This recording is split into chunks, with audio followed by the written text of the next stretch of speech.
Good morning, everyone. Welcome to Morning Adrenaline. Today is Wednesday, January 7th, 2026. I hope you warriors are awake because today is day 3 of our High Value Human series. Day 1, we talked about the identity and traits that it takes to become a high value human. Day 2, yesterday, we talked about the benefits, what you could expect in return, what your life is going to look like once you become a high value human. And now, day 3, yes, it's going to cost you something. Today, we're going to talk about the tough stuff. We're going to talk about what does it cost to become a high value human, to live the life, to live this amazing life where all your stories are in alignment, where everything you're doing aligns well, where your relationships align with your business, where your business aligns with your health and fitness, where your spirituality aligns with everything else. So, look, today is not punishment. This isn't suffering or for suffering's sake. It's the price of alignment. It's the price, it's the cost of doing business if you want to take your life to a new level here in 2026. Everything that's valuable has a cost. And I'm not going to lie to you, high value, becoming a high value human is costly. There are some things that you're going to have to sacrifice. There's some addictions you're going to have to overcome. There's some tougher stuff than that. And we're going to talk about all of that today. You know, the challenge is that most people want the outcome. Very few want the cost attached to it. Most people don't fail because the goal is hard. They quit when your comfort is threatened. Have you ever been there? Like you quit when it's not comfortable anymore. And it's kind of time to break that pattern because that pattern is going to keep you stuck in some really tough situations. So here's my question of the day. What are you willing to give up? And I want you to think about this as we go through the costs. What are you willing to give up and what are you willing to do to finally get unstuck? And more importantly, what is it costing you to stay stuck right now? This is what you need to ask yourself over the next 15 or 20 minutes. And if this feels uncomfortable, that's not a red flag. That's a signal you're getting close to something real, to making some real transformation. So you don't get unstuck by wishing. Transformation is a choice. So are you going to let stuck compound until it becomes regret? Because that's your choice as well. So here's the good news. When it comes to giving things up, becoming high value doesn't cost you your life. Let me say that again. Becoming high value doesn't cost you your life. You're not going to die from the things that you have to give up, from the sacrifices that you have to make. But it does cost you the parts of your identity that no longer serve you. So you can look at this one of two ways. It's about what you're giving up, or it's about who you can no longer afford to be. Because to become high value, you don't need to become perfect, but you do need to be honest with yourself. And then and only then can you start to move towards progress. It's not about perfection. We just need progress on a day-to-day basis, on a minute-to-minute basis, on an hour-to-hour basis. So let's jump right in. What are the costs of becoming a high value human? Cost number 1 is comfort. Look, comfort is an addiction. It numbs your urgency. It creates procrastination. Comfort convinces you that fine is enough, that mediocrity is your standard. I had to come to Jesus moment in December, literally, where I came to a realization that as hard as I work and as much as I do, that I have too many moments of comfort to live my purpose, to help you live your purpose, which is what I do, to help you strengthen your identity. Yet in December of a month ago, I came to a realization that I have too much of a comfort addiction at times, not always, but at times. And so I'm giving a lot of things up. I'll share with you a little bit as we go. I'm giving a lot of things up this year because my purpose is too important. It's too strong. Here's some examples of how this shows up. You have very average routines, if you have any at all. Do you have a morning routine? Do you get up when your alarm clock goes off and then have an actual routine? Do you have a gym routine? Do you have a night routine to get ready for the next day? Do you have a routine at work, in your business? Hopefully.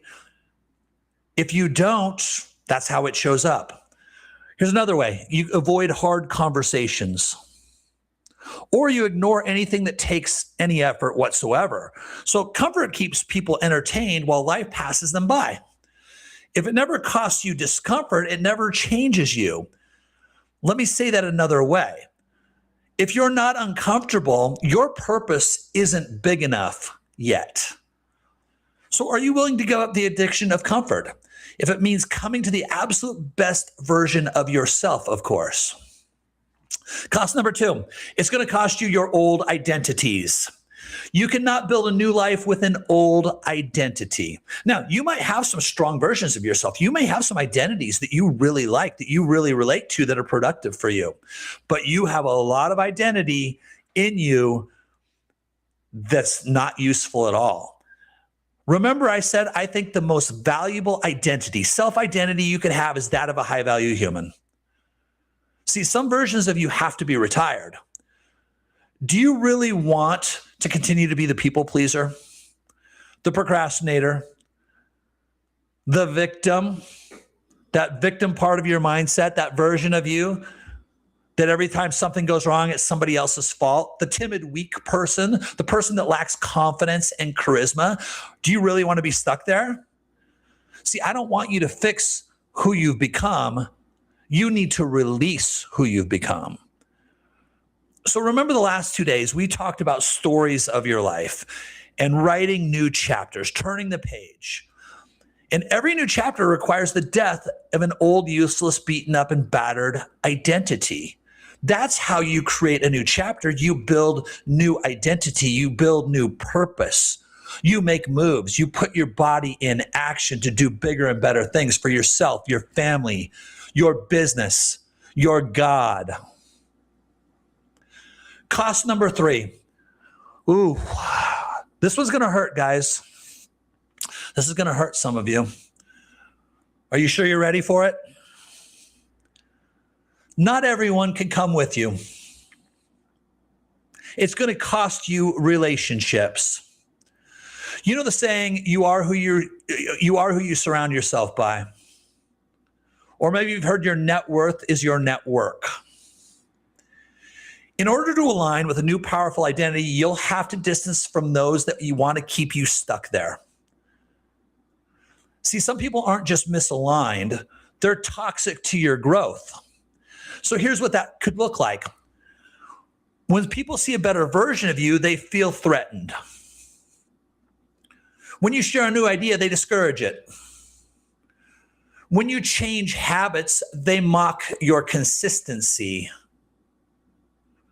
When you raise your standards, they try to pull you back or remind you of your old identity, who you were.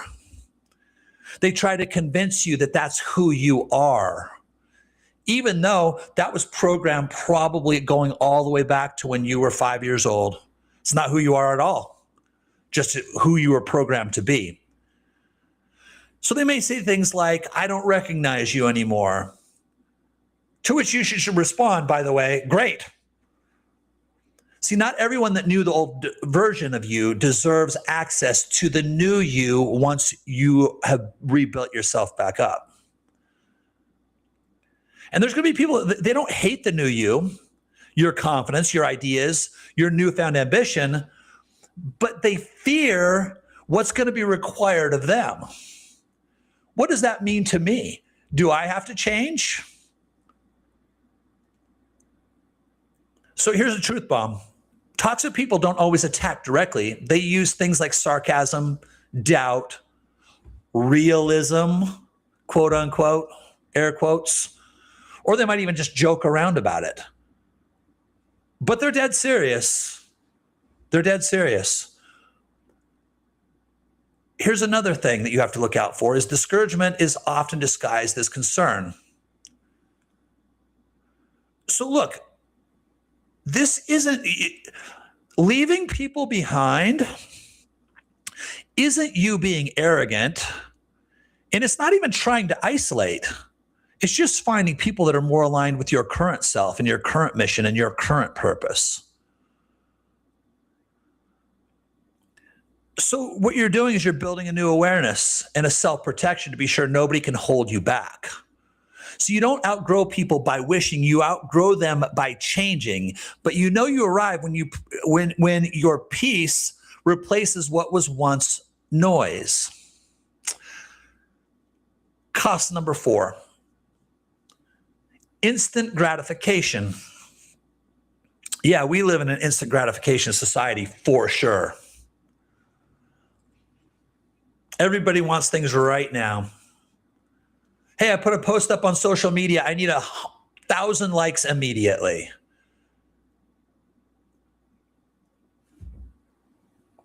High value humans delay pleasure for purpose. There's another addiction, by the way, pleasure. Are you addicted to pleasure? So much so that you sacrifice high value, productivity, focus, real relationships, your health. At some point, you have to decide to replace impulse with discipline because you're grown. You're grown. A lot of us still need to act like it. So let me give you some examples of how this shows up. Skipping training day to go to dinner.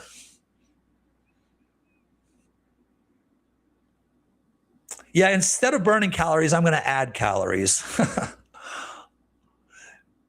Or you take a call in the middle of the day when you're working on a project and you decide to go with a friend to happy hour instead of finishing the project.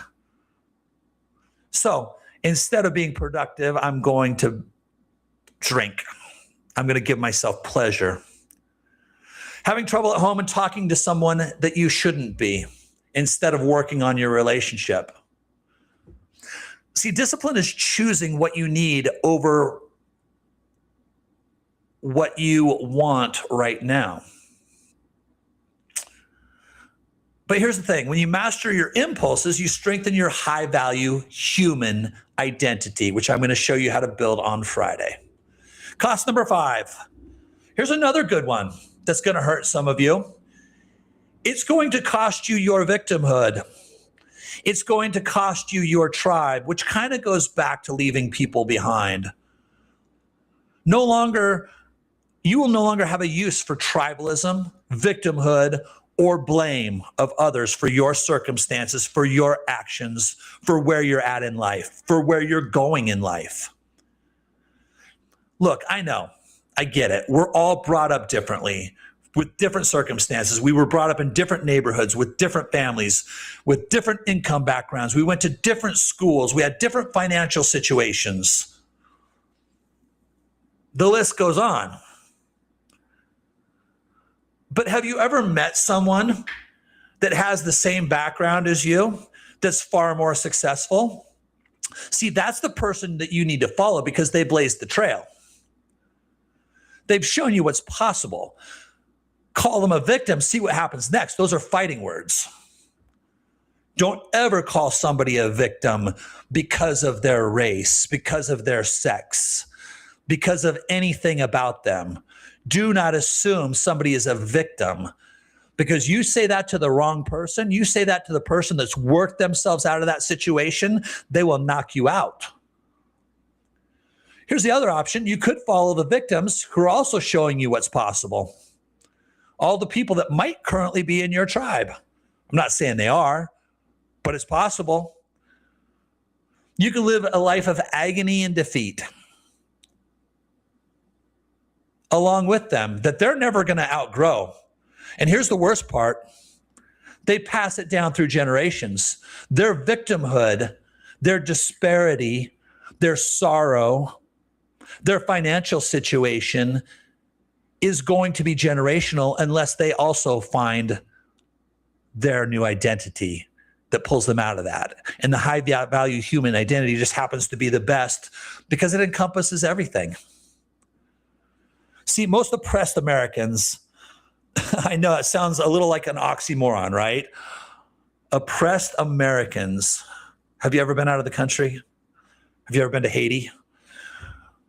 By the way, I know two Haitian brothers. I'll give you an example. I know two Haitian brothers that moved here with absolutely nothing. This was around 2017. I met these guys at a seminar. They came with absolutely nothing and they hit it big by selling, doing e-commerce online because they moved here and they took chances. Tell those boys you can't be successful black in America. See,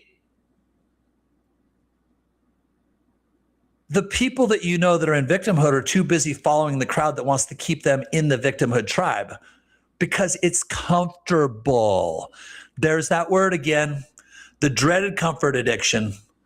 It's comfortable to stay in a tribe that relates to your oppression.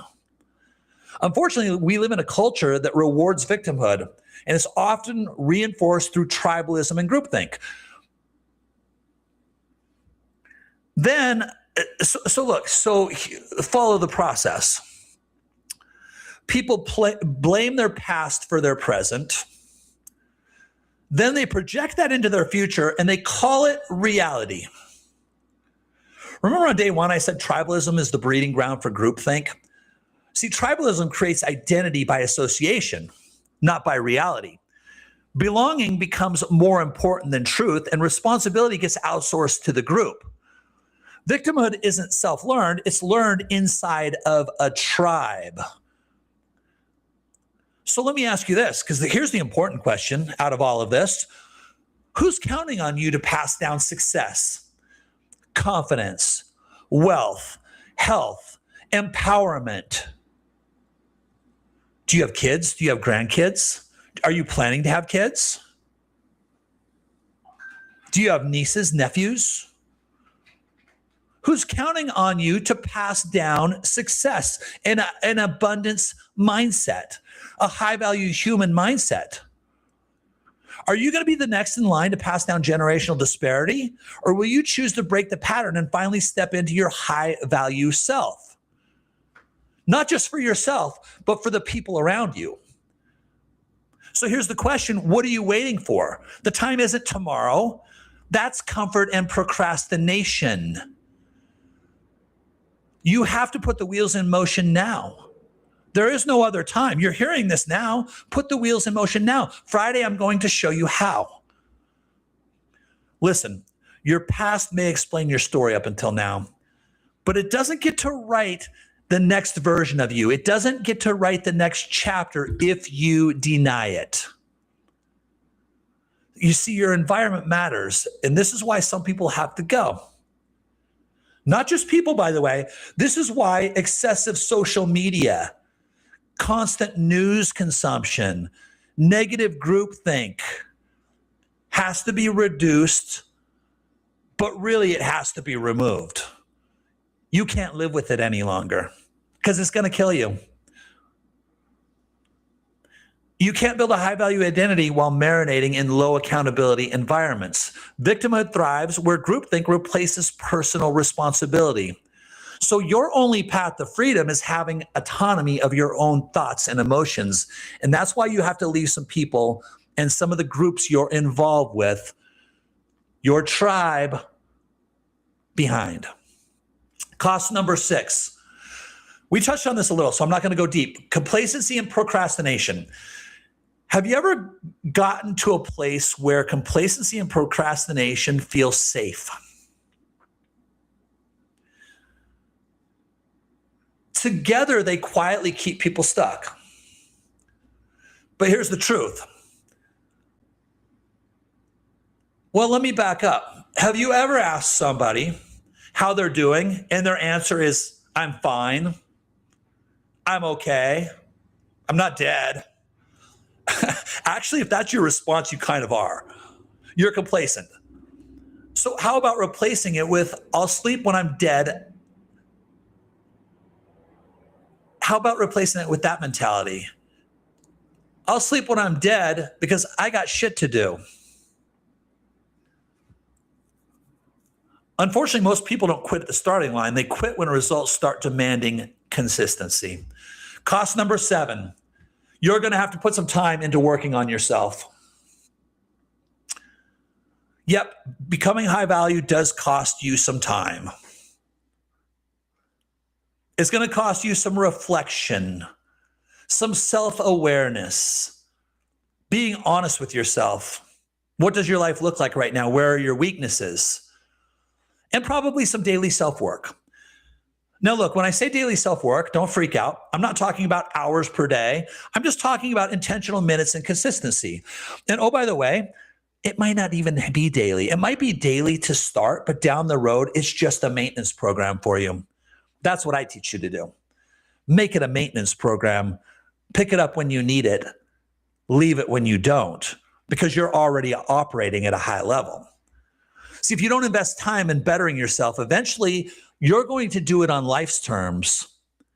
Life will force it out of you. And here's how that's going to show up. And it always shows up when it's too late. It shows up in divorce. It shows up in getting fired from your job or having a failed business. Or maybe it shows up in health complications, or you're just living in spiritual darkness. You see, living in chaos and confusion until something actually breaks is really as close to the grave as you can actually live.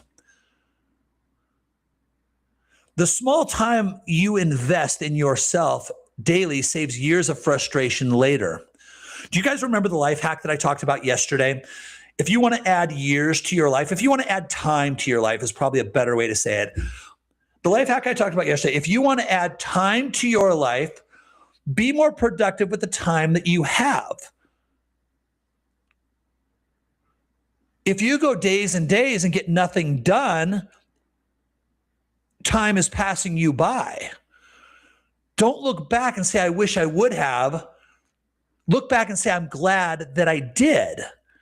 So when you invest in yourself, it's not time lost, it's time multiplied. Look, kind of in finale here, I want you to understand something. You're not stuck because you're weak. You're stuck because no one taught you how to build a high-value human identity. You've never been broken. You were just never shown a process to fix it. So look, on Friday, day 5 of this series is the final day. Here are the deliverables. I've told you in the last couple of days, I'll tell you again. I'm going to give you a high-value human roadmap that gives you step-by-step exactly how to fix any challenge you're having in your life to better all 4 stories of your life. I'm going to give you a PDF self-assessment that you could do on your own time, in your own privacy. It's going to show you your identity weaknesses. It's going to expose you to identity leaks. It's going to show you exactly what to work on.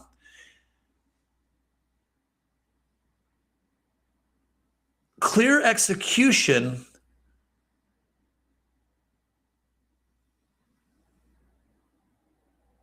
let me say